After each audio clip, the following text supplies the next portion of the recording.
Good evening. Is Zoom going to change over? Hello, thank you. Still got your picture on, Mark. I wonder why it hasn't changed over to me as I'm speaking. Yes, probably. Well, I'm speaking and it hasn't changed back to me. You want to be quiet, Mark. You need to be quiet to me. Come on. You're quite glitchy. Right, I'll speak. Good evening. Thank you for joining us. Mark, can you hear me? Yes. Okay. My name is Michael and I'm the workshop coordinator for Reading Town Meal. Reading Town Meal was first held in 2011. And these fantastic picnics in the park celebrate the delicious fruit and veg that is grown in Reading. All the food is donated by growers and allotment holders around Reading. It's cooked by Reading Catering College students and served free in Forbury Gardens, which is coming up this Saturday. The meal is accompanied by music from local bands, family activities, plus the chance to learn more about growing your own food, shopping with local producers, and finding out what local community and sustainability groups are doing. This year, Reading Town Meal is being coordinated with Reading Climate Festival, and both are part of the Great Big Green Week. Due to the pandemic last year, there was no event itself. However, we ran some workshops as webinars instead of live at Forbury Gardens.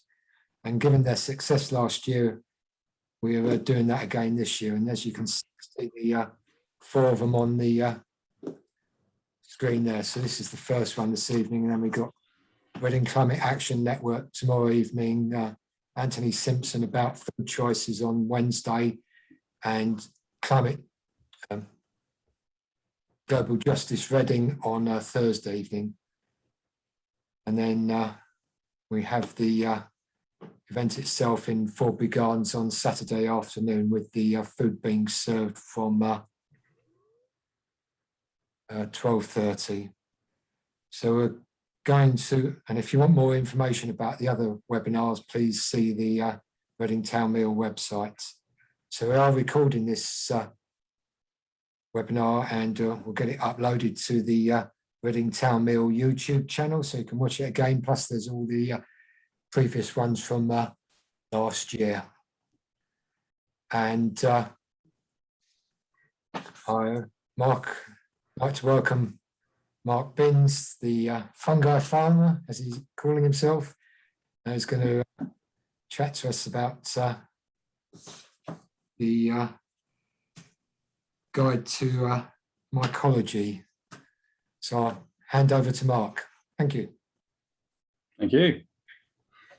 Okay, so I won't share my screen just yet. So I'm going to just take you through some of the processes that I go through to grow mushrooms here and some of the processes that you can go through to grow mushrooms at home.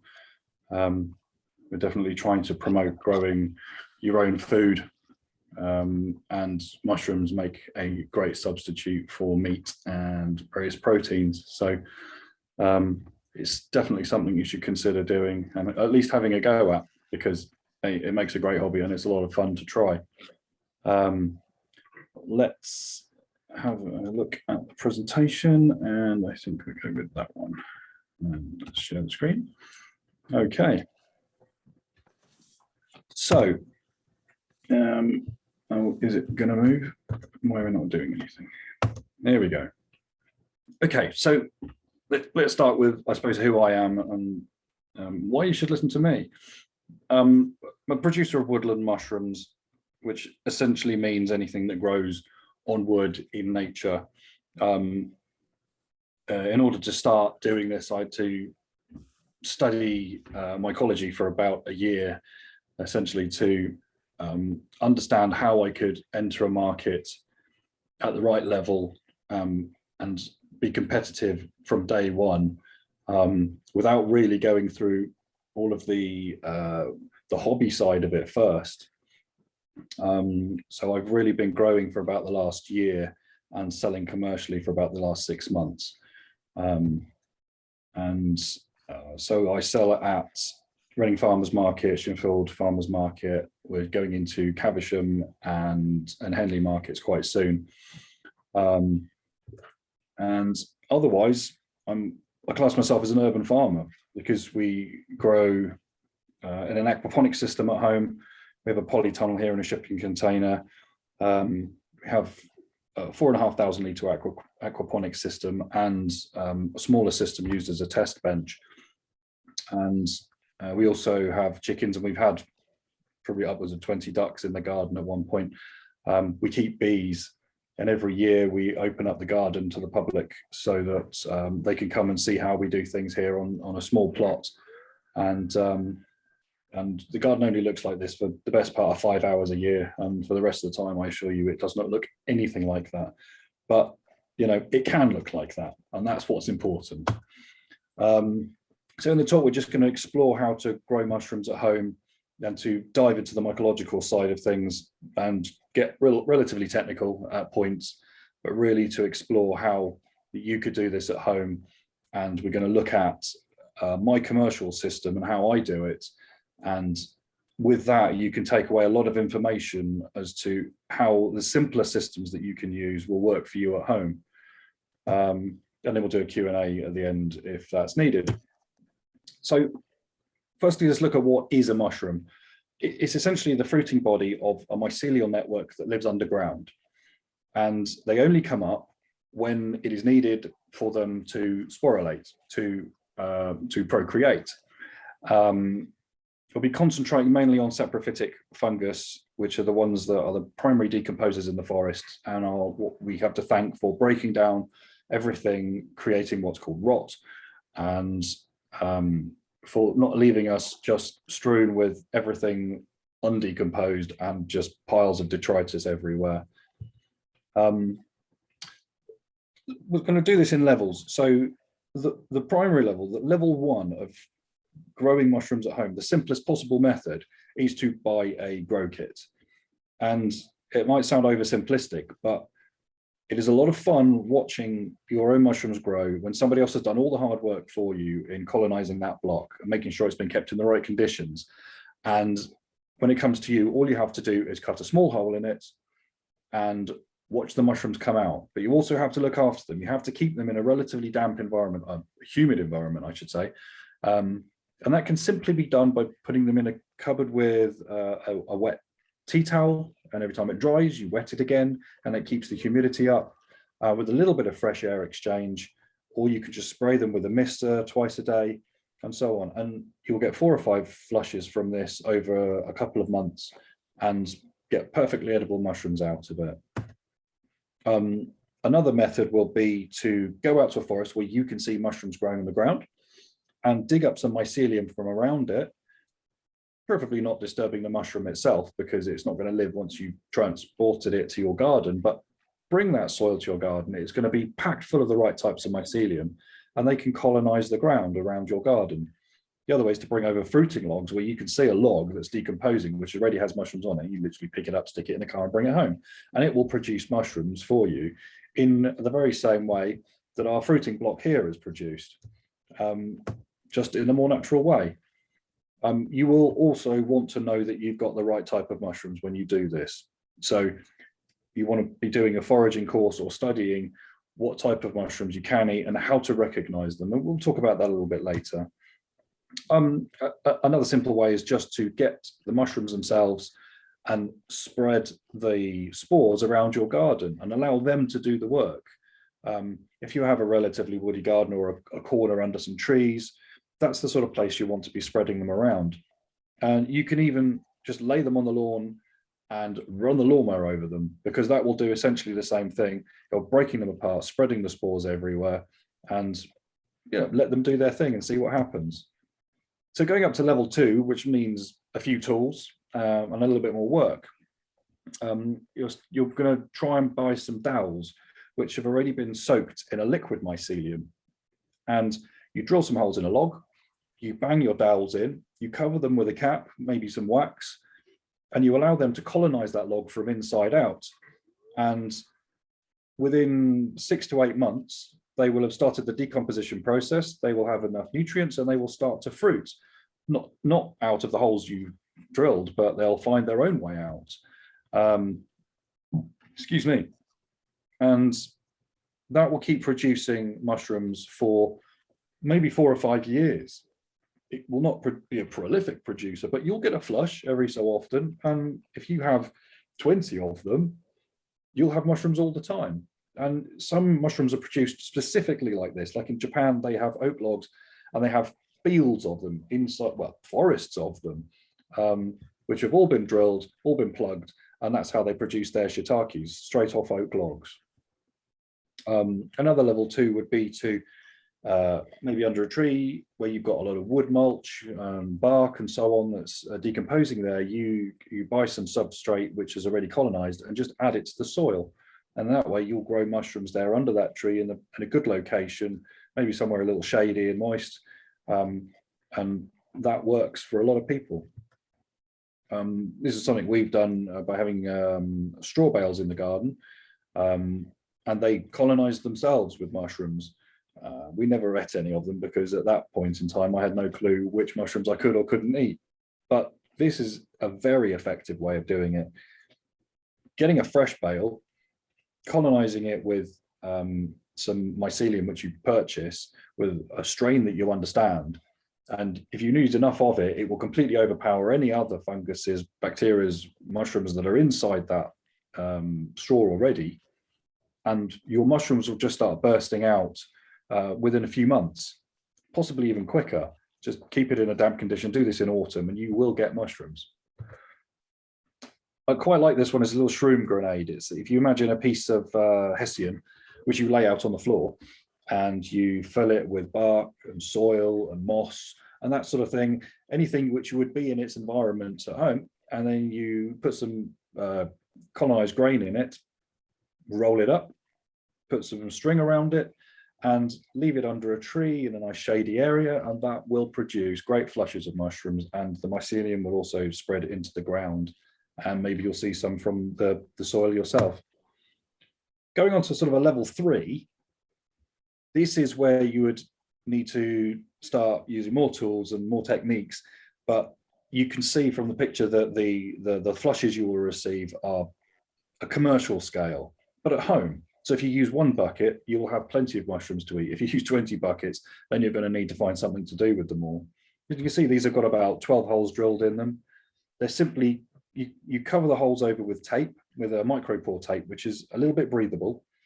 And then you pasteurize some straw by just simply boiling it in a bag. And I'd advise putting a very small amount of water in and then topping that up so you don't end up scalding yourself when it all pours over the side. Then purchase some grain spawn, which is a pre-colonized grain. This looks like barley. Just add that to your straw. This actually shows a different substrate, but we're not going to question that right now. It's just a great picture of how it colonizes. You can see all the little areas, little fluffy areas, would have been one piece of grain that has gone into the substrate and is growing out in a sphere. So once you've mix that all in together, whatever was in there originally, whatever bacteria or fungus or yeasts were inside that straw, which made it through the process of sterilization or pasteurization, I should say, will now be absolutely overrun by this more powerful mycelium, because it will, let's say there's some bacteria down in the bottom corner and you add your mycelium at the top corner, the two will work towards the middle and you will have half of it colonized and half of it not. So once you've spread this out and each one of those grains has expanded out in a sphere, it will colonize it in days. And any other bacteria or funguses inside that bucket will not stand a chance and they will be eaten out of house and home. The next step is simply waiting for it to start pinning, and it will push the tape out of the way and your little pins will start bursting out the side. Then really you just want to put it in a humid environment. As I said before, you're just going to spray it, you're going to put it in a cupboard with a towel or something like that, and you will get big flushes of mushrooms out of that. Now, I'm going to this is a level 4. Now, this is when I started, this was the setup I had. I'm just going to go back to that point there. You can see the top there, the black box with the yellow hood is a humidifier that I built. This is what's commonly known as a weed grow tent. It's about 3 meters by 2.4. I got it for about £80 because it was flood damage. You just keep looking on eBay for used ones. There's people getting rid of them all the time. Come back, Mr. Mouse. There's the mouse. Shelving, incredibly important to, oh God, I hate using video on this program, for storing everything that you need to use and trying to keep it clean. So using something that you can wipe very easily. Come back, Mr. Mouse. Here we go.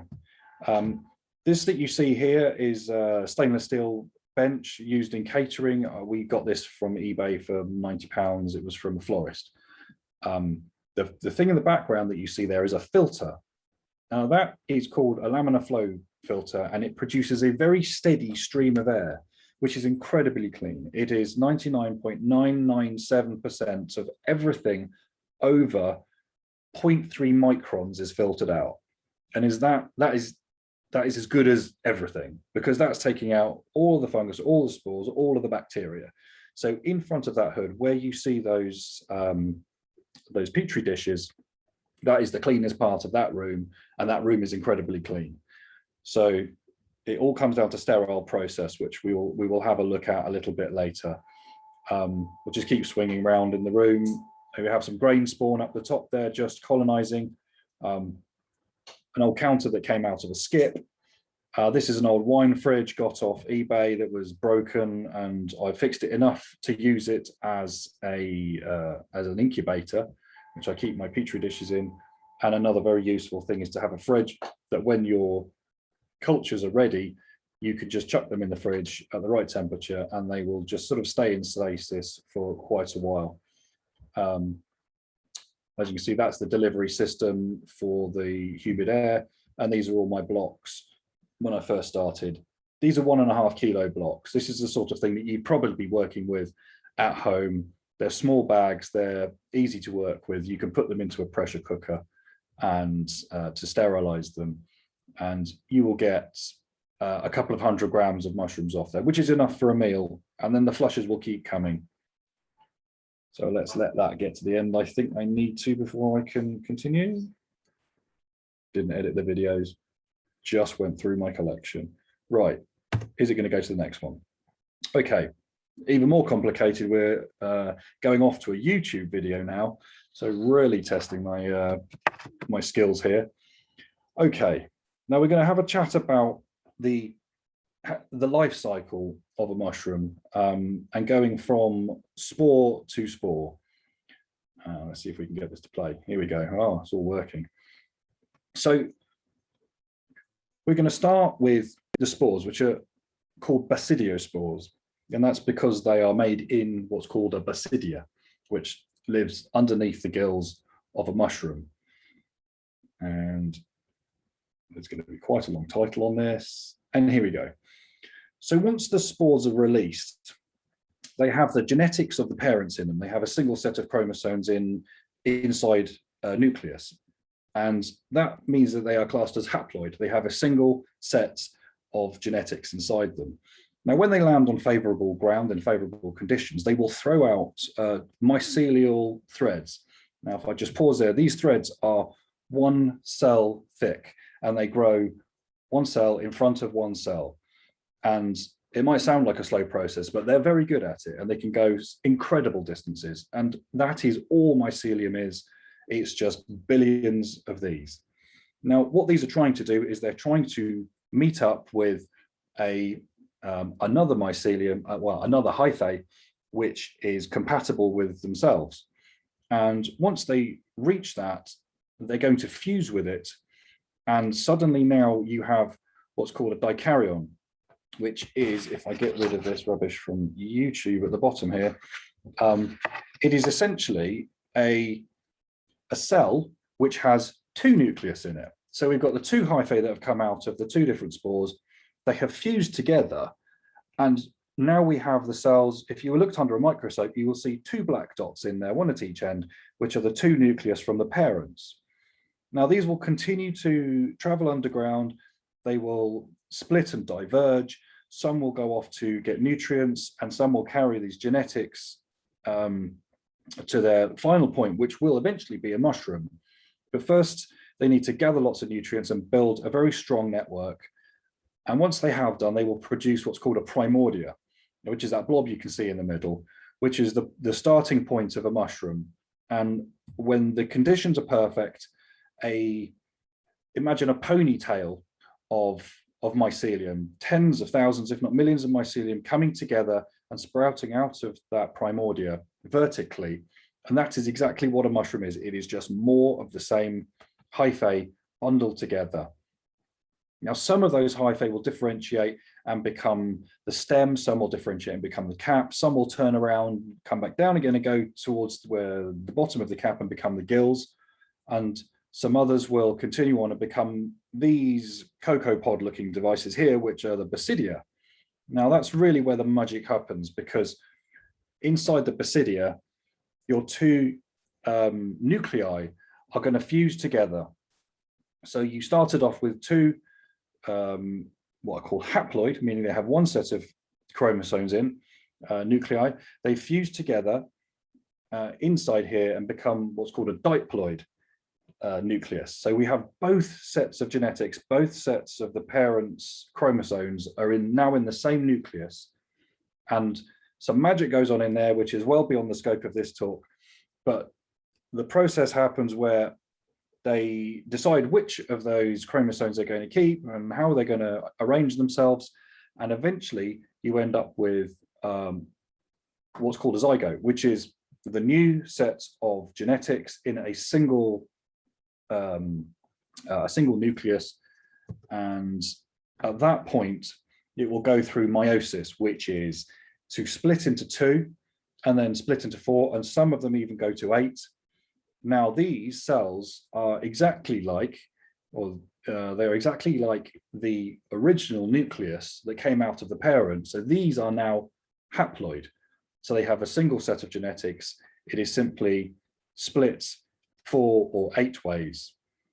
Now that at some point will migrate down the tubes to the basidia spores waiting at the end, and they can be released and the entire life cycle can start again.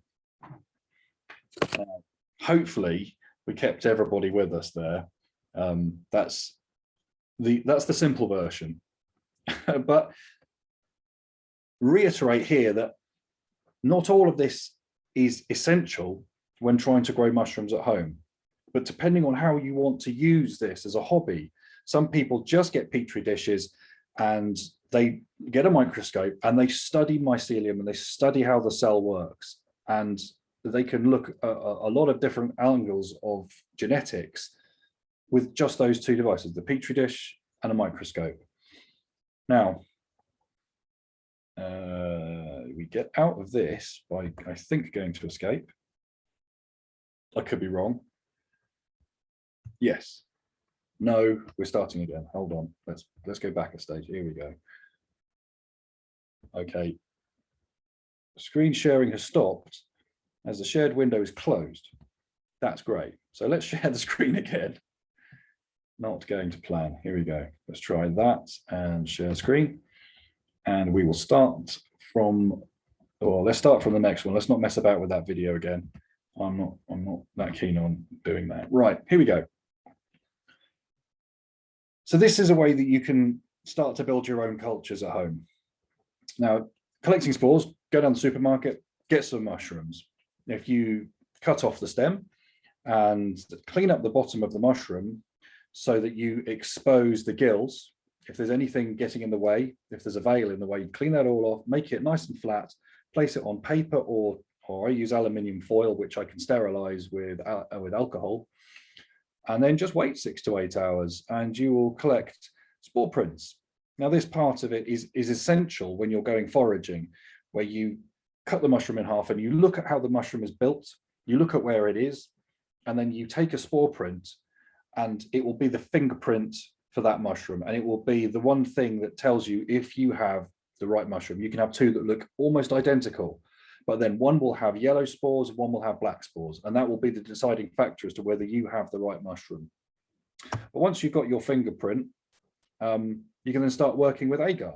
And now agar is a seaweed extract that produces like a gelatinous substance. And whenever you look at anybody in a laboratory using petri dishes, they are all using agar. And it is simply it produces a two-dimensional plane where you can grow bacteria, mycelium, and other kind of viruses and cultures on that surface. I use a nutrient in mine, which is light malt extract and peptone. But the light malt extract is kind of essential, and it's very easy to get on Amazon. Peptone, not so much. And food coloring, like this beautiful purple one, is very good once you start building up some great numbers of plates, because as you can see, that was within a few weeks of starting. I already had, I don't know, there must be about 80 of them there. And things get very complicated very quickly.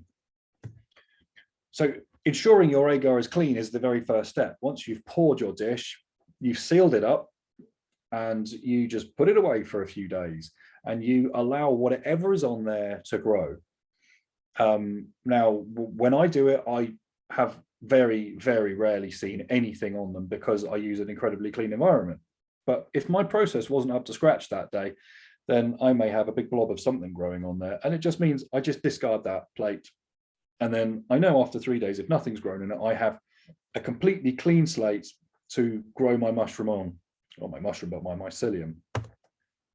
And sterile process is everything. It's all about the process, not so much about the equipment. You could have this 10,000 pound laminar flow hood, and you would still have to use sterile process for it to work. And that is the order in which you do things, where you place things. You have to think about the airflow. Where is the clean air? Where is the dirty air? Where is the bacteria coming from?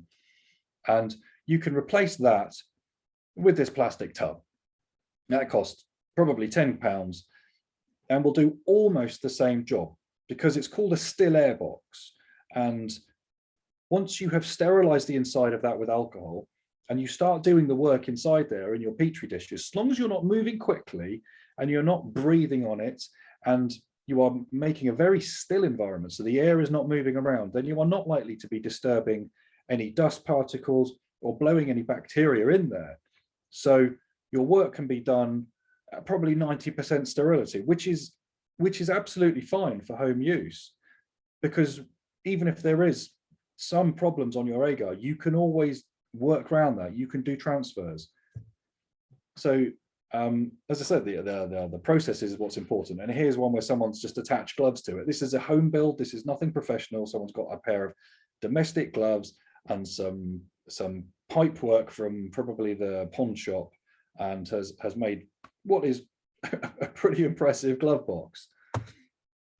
So when we're looking at selecting genetics, which is sort of the next step, once your agar is clean, you're then going to add your spores or your selection to your agar. Now, as you can see there, that's what looks like a cotton bud. And in fact, it was. It's a sterile swab that was used to swab some spores straight from the mushroom. So I'm collecting spores, I'm collecting bits of mushroom, I'm collecting bacteria, everything's going on there, and I'm putting it onto my agar. And I'm going to work with it, whatever's on there.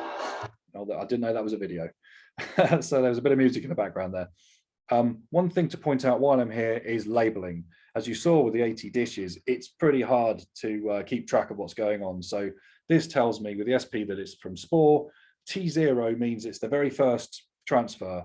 It's when the spore is entering the system. Next, you have something which tells you which type of variety it is and the date. And W agar means that this is water agar. So there's no nutrients in it. It is the seaweed extract of the agar and just water. And it's very clear. And what that means is that the mycelium will be able to grow across the surface, because mycelium grows in a certain way that can transfer nutrients down the length of it, whereas bacteria can't. They always need food wherever they go. So the mycelium will very quickly outrun the bacteria on that plate. And that means you can very quickly make a transfer from the edge of that onto a new dish. And there you have some more music on that one. Next, you would need to incubate that. And as I said, this is my my wine fridge, which the fridge bit didn't work. I disconnected it, and now I just use it at room temperature. And what it does is it keeps the temperature in there very, very stable, which is what's needed. So it's essentially an insulated box. And now here we go. We have some contamination here. What I've done is I've just touched the sterile swab on the surface of the agar there. And as you can see, all the mycelium is starting to grow from little dots where the spores have touched. But over there on the right, you have a dirty great bit of contamination. I've no idea what that is, but this is not a complete loss. What I will do once this grows out is I will take a transfer from over on the left-hand side, just well away from the bacteria. And I will continue to do so until I have a completely clean culture. Now, looking at it from underneath through a light, I learned to do this by looking at it and drawing around the different phenotypes which I could see from the underside of the mycelium as it spread. And as you can see, we have 1, 2, 3, 4, 5, 6, 7, 8, 9, 10, 11 different phenotypes on this plate and their groupings. And I'm going to try and do a transfer right from the tip of one of these, and I'm going to pick which one looks the most favorable to me. And I'm looking for thick growth and I'm looking for fast growth, because once I transfer this out, I want it to grow thick and fast in the next place. So we're going to try and pick the genetics which has the thickest and fastest mycelium. And the easiest way to do that is to look at it from the top, look at it from underneath, keep watching it as it grows. And then when you spot one that's an absolute winner, you're going to pick that. Now in the center here, we might have 1 million spores. And as we reach towards the outside, some will have not made it this far, some will have outrun them. And at the end, we may have, if we were to go all the way around the outside, we may have maybe 100,000 different strains getting to the edge. But if I were to pick a couple of square millimeters from the tip of one of these, I may only have 10 to 20 phenotypes in there. And what we're really trying to do is isolate the best of the best. And what we're going to do is we're going to take a tiny little piece from the edge, from our selected area, and we're going to drop it onto a clean dish in a sterile environment. And then we're going to let it expand, and again, we're going to watch it. And I can see there's probably 1, 2, 3, 4, 5. I can see about 10 different phenotypes on there, just because I have the experience of staring at them. Once they get to the outside, I will be able to isolate a single one, and it will be the strongest one. And you're looking for a monoculture, and this is sort of what a monoculture will look like: a completely even spread where everything moves at exactly the same pace and looks the same. And you know that you have essentially the best of the best of the best, and it's going to be only that one that colonizes the bag. A very simple other way of doing this is to split open a mushroom, and with something that's sterilized, scrape out a little bit from inside the cap and dump that onto your dish instead of the spores. And that's called a biopsy. And you will essentially create a clone of the mushroom that you use. And you can just go down to Tesco's, get one from there, pick a really nice looking mushroom and start with that. And then you can go through the entire process of growing it, pick the best mushroom that grows and do a biopsy of that, or then do a spore print. So the next step on the process is, once you've got your cultures, you're going to try and transfer it into grain. And what you're trying to do is take a small amount of mycelium and make it into a massive piece of mycelium. And then you're going to take that and put it into sawdust, where it's going to expand exponentially. So you can do this in bags, which I do it in, and you can do it in jars. And this is the simplest way to do it at home. You can easily sterilize a jar. And as long as you don't put too much in there, then when it's getting ready, you could shake it up, make sure it's nice and loose. At about 8 to 10 days, shake it again, and you'll spread the mycelium out, break it up, and then it will keep growing, and you break it up and it will keep growing, and eventually it'll fill that entire jar as a solid block, which if you shake hard enough, you'll be able to break it up into individual grains. Ah, there you go, or in a bag. Nicely done there, Mark. So the next stage, once you've got that, is to, this is to sterilize it. You'll need to get yourself a pressure cooker. It's one of those prerequisites for doing this type of cultural work. You need to be able to get to 121 degrees, which is only achieved at 15 pounds per square inch. So you can use a domestic pressure cooker if it goes up to that sort of level. If not, you just cook your grain for longer, and you will essentially achieve the same goal as cooking it for maybe an hour and a half at 121 degrees. So you're doing your grain spawn by taking a small section. As you can see, we've cut from the middle, so we don't go anywhere near the edge, which there could be some contamination. And we've taken a little sector out of there, and we're going to drop it into our jar in front of the flow hood, and we've got our sterile grain inside it. And next, once that's colonized, you're going to need production blocks to expand further. Now, obviously, they like wood. They are wood-loving mushrooms, saprophytic fungus. So I use this, which is bags of waste product from a joinery, and they only work in oak, and they don't use the glues before it goes into the planer, and that's the stuff that I get. And it is a blend of different grades of oak, and I think occasionally they do use other hardwoods, even though they say they don't, because you can see the color difference, but it all achieves the same goal. You can also use wood pellets, as long as they haven't got any chemicals in them, so they're fuel pellets, as long as, again, they are hardwood. And I also add a nutrient to my blocks because it just makes them grow better. So I use organic wheat bran, which I buy in 15 kilo bags, basically by the pallet. But you can buy it off Amazon. You can buy a couple of kilos of it for a couple of pounds.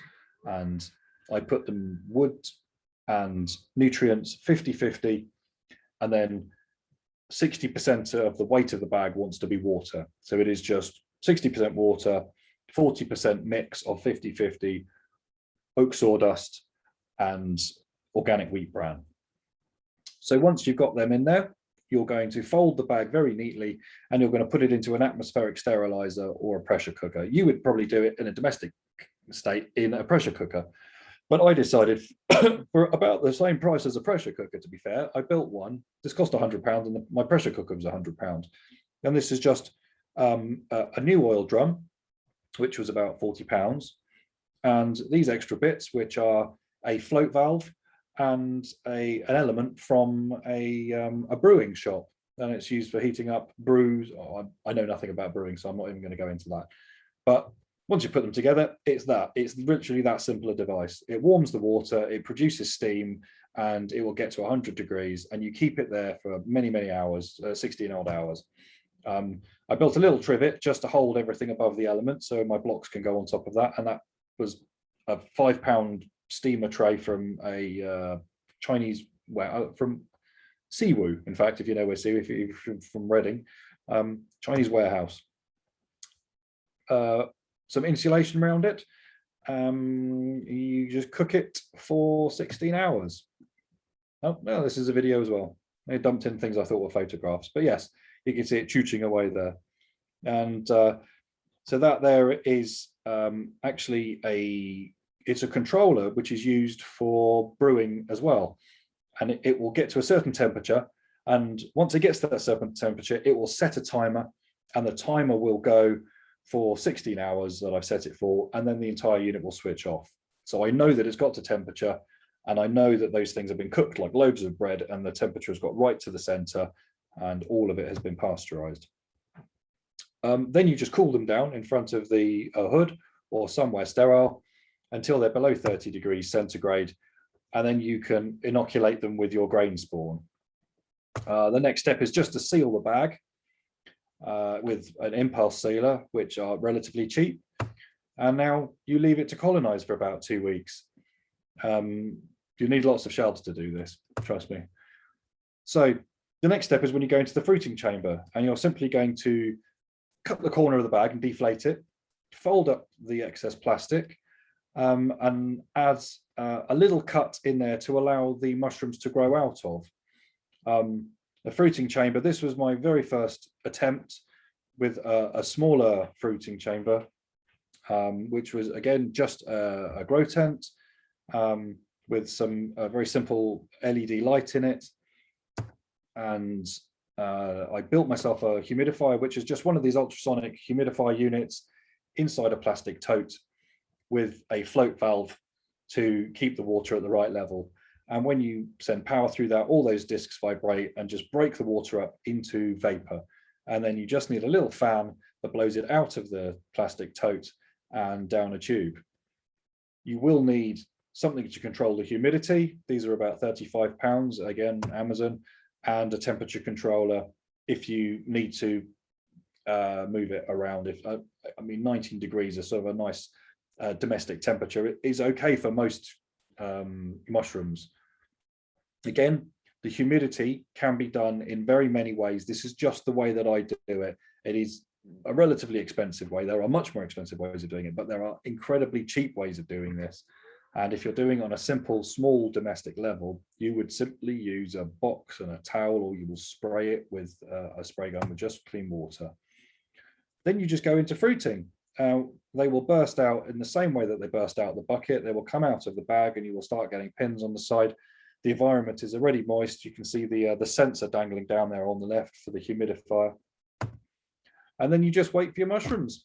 And this is the fruiting chamber in full flow. The darker ones underneath are actually shiitakes, and you take them out of the bag and they create a sort of crust on the outside. And so they fruit without bags. And we use compostable bags, and you can also get recyclable bags. Testing the compostable ones, they seem to work. They've only got to last for a month in a wet environment, and I understand that they decompose very slowly, but they do completely decompose in the end. There's some king oysters and my lion's mane. So yeah, that is how I produce mushrooms and how you can do it at home. Let's take some questions.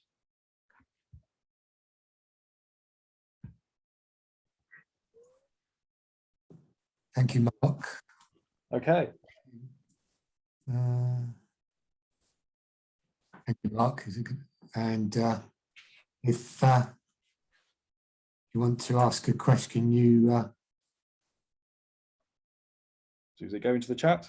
use the chat, please. I may have befuddled all of them. It's a lot of information, isn't it? Yes. It's a complicated subject, and it's very difficult to get over in a simple way. The way I do it is complicated, but as I say, there are many ways of doing this at home, some of which I've described. And the bucket, I think, is one of the best ways of producing a renewable source of mushrooms. If you have two buckets, you have one colonizing and one fruiting, and you can have more mushrooms than you can possibly eat. And you don't need to do any of the cultural work. You could simply buy some cultures, and they're cheap enough. You can just dump them into the bucket, and off you go. And every so often, you just buy a new culture. Here's one question. Well, this is me asking. Go for it. Evie just said about really interesting and very thorough. Thank you. I was going to say, can you give us some, like for the various levels you went through, can you give us some idea of amounts of money involved, just to give people an idea? Obviously, level 1 is free. That's the way we like to look at it.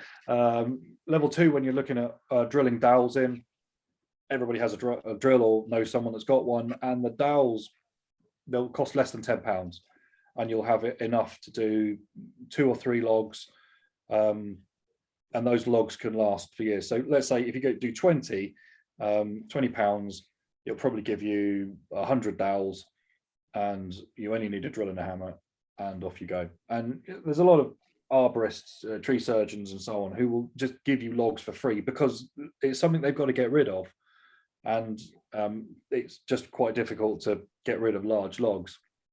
Or you can just go find a fallen tree don't want one that's too old, to be fair. You want one that's relatively new, because if the decomposition's already started happening, then you've already sort of lost the battle. There's other things in there decomposing it.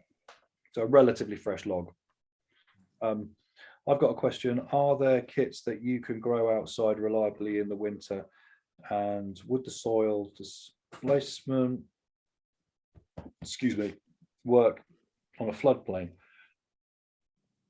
There's a place up the hill near where I live with lots of field mushrooms, but I have more on a floodplain.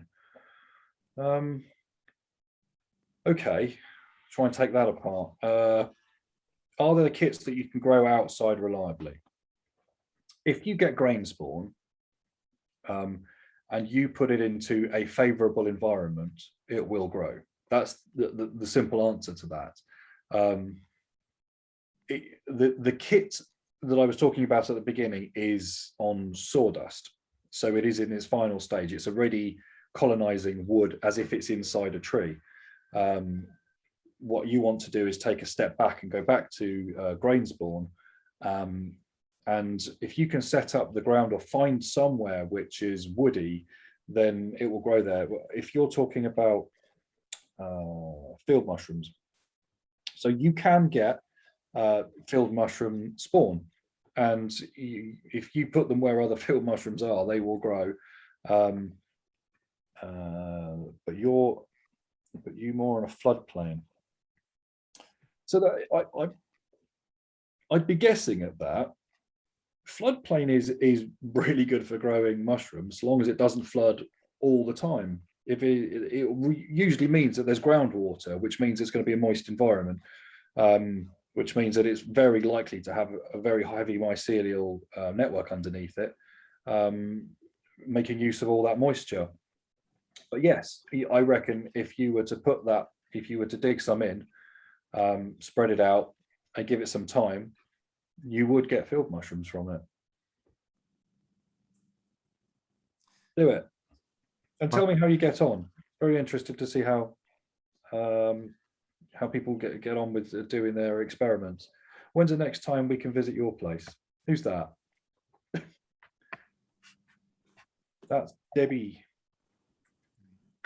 Have you been to our place? Is that what you're saying? Has Debbie been to the garden? I don't know. Have you been to did you come to the open gardens? Is that why you're asking? You have to type an answer in here. Can we pop people up so they can come on video? That's not possible on this. We opened the garden for the open gardens, it was a couple of years ago now, before COVID. So no, but you'd like to. Okay, Debbie. The next open gardens is going to be June, at the end of June next year. Oh, sorry, is it July? Yeah. Have they moved it? The date Sorry. came out, we'll have to confirm. Okay, we haven't confirmed it yet.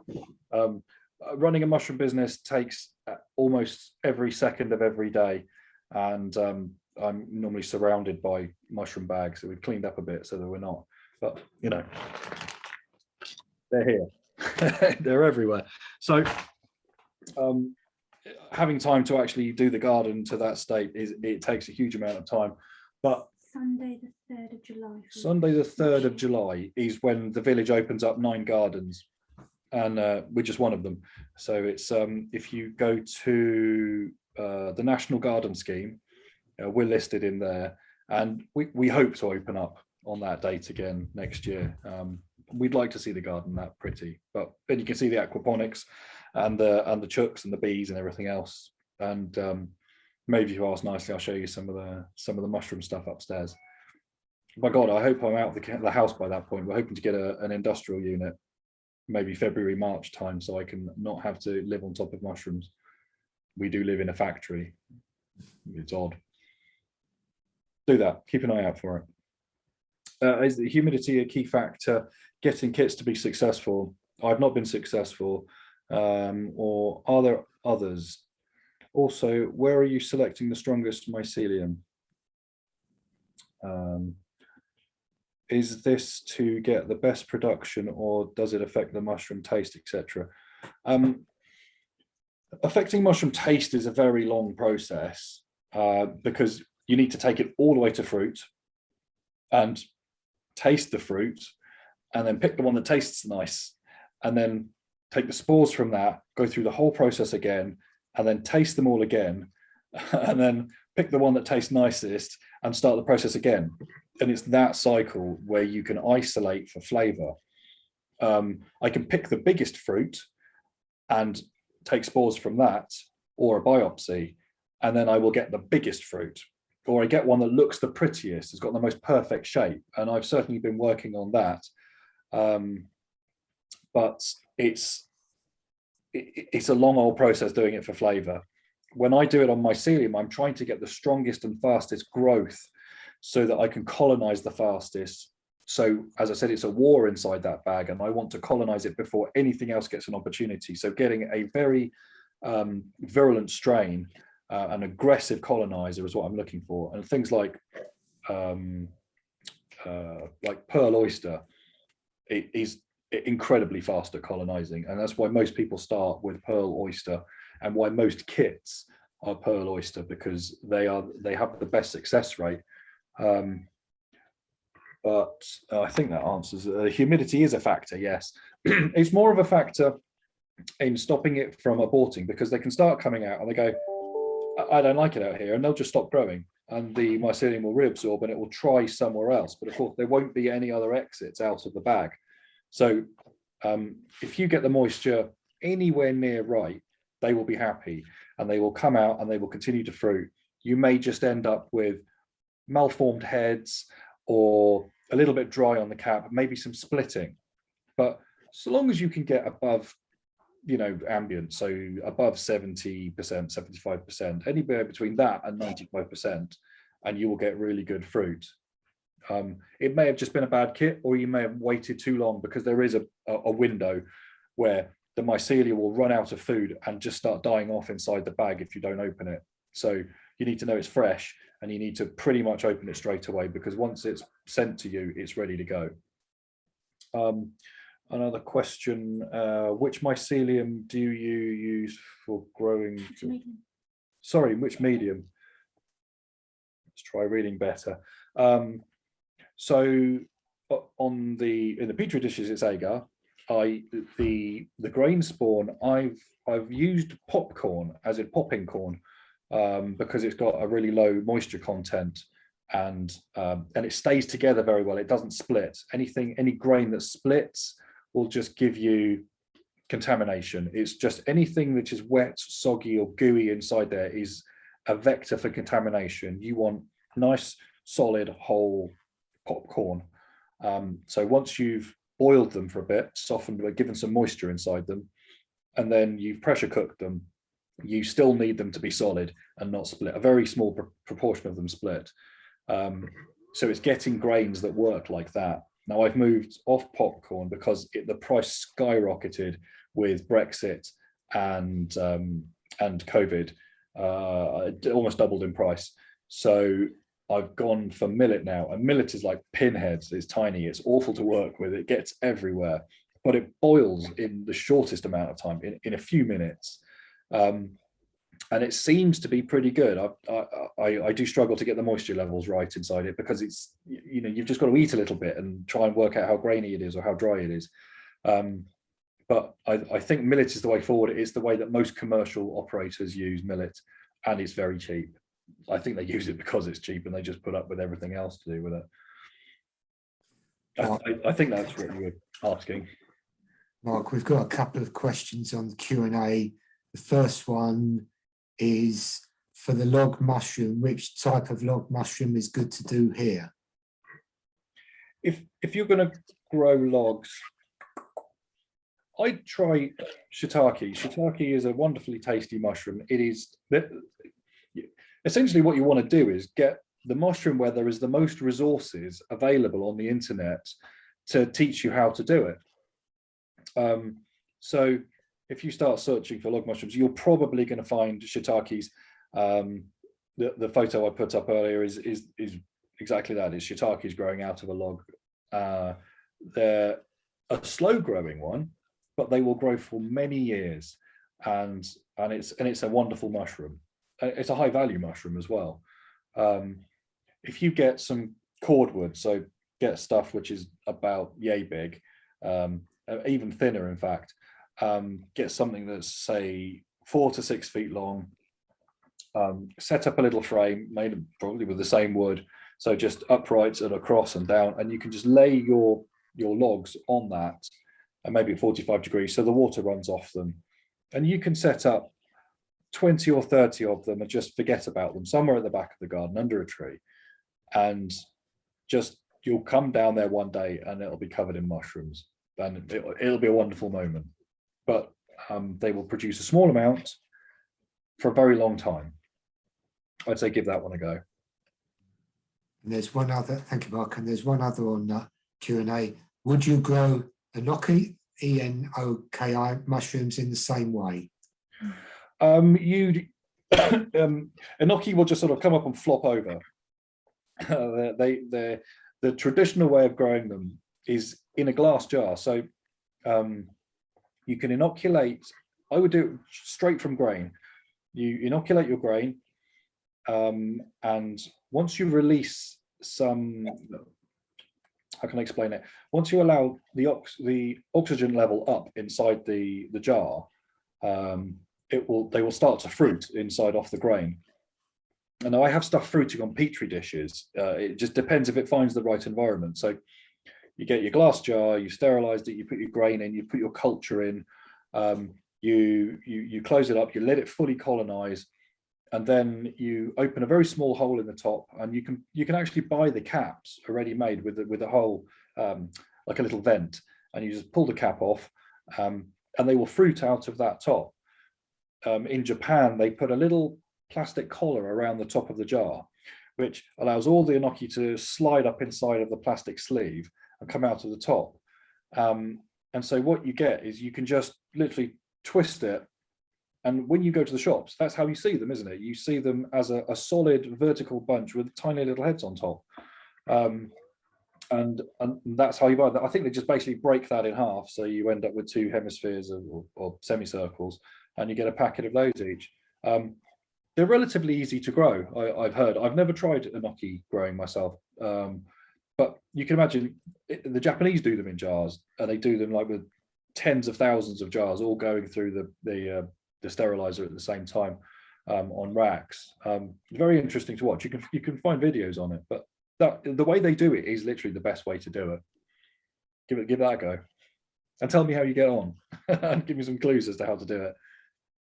Thank you. And there's one more on the chat here. Can you share the agar recipe? Yes, I can. Bear with me. I mean, I keep all my recipes. It's not a secret. Okay, so no, that's a different recipe. Essentially, shroom info. God, where is it? Somewhere hidden away. Shroom info. Okay, so I use 500 milliliters of water, 15 grams of light malt extract, 9 grams of agar, and you add those into the pan and keep stirring them, because the agar will coagulate very quickly, and the finer you can get it, the less lumps you'll get in the final product. And you've got to do it quite a few times before you'll nail it, but the first times you do it, you'll end up with little chunks of weirdness inside your petri dishes, but that really doesn't matter. They make no difference. It just makes it a little bit harder to see contamination because there's little dots on your agar, but as long as they don't move or spread, they're okay. So obviously you can just do that as percentages if you want more or less, but when you're pressure cooking, you get yourself an Erlenmeyer flask, which is the conical flasks. Excuse me. Get yourself some of that wadding that they fill teddy bears up with. You put the mix in the jar when you want to sterilize it.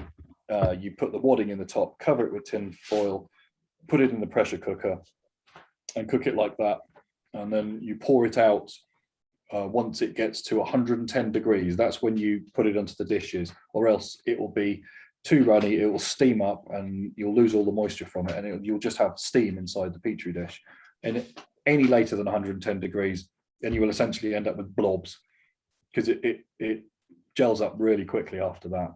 But it's a quick process. There's plenty of videos online for how to do filling your agar dishes. But as for the cooking, just whisk it, heat it, whisk it and heat it, whisk it and heat it until it's nice and smooth. I wouldn't take it to the boil, and then just pour it into your Erlenmeyer flask and sterilize it straight after.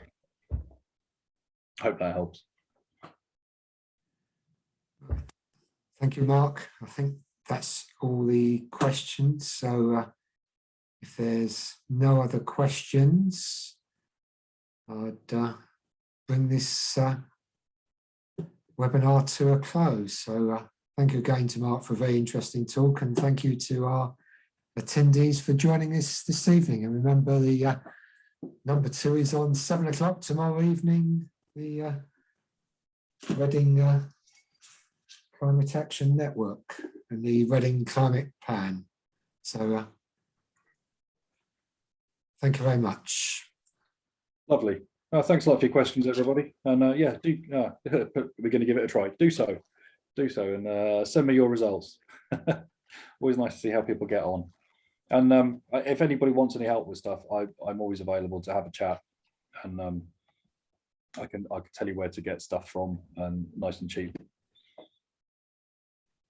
There you go. Thank you very much. Thanks, everybody.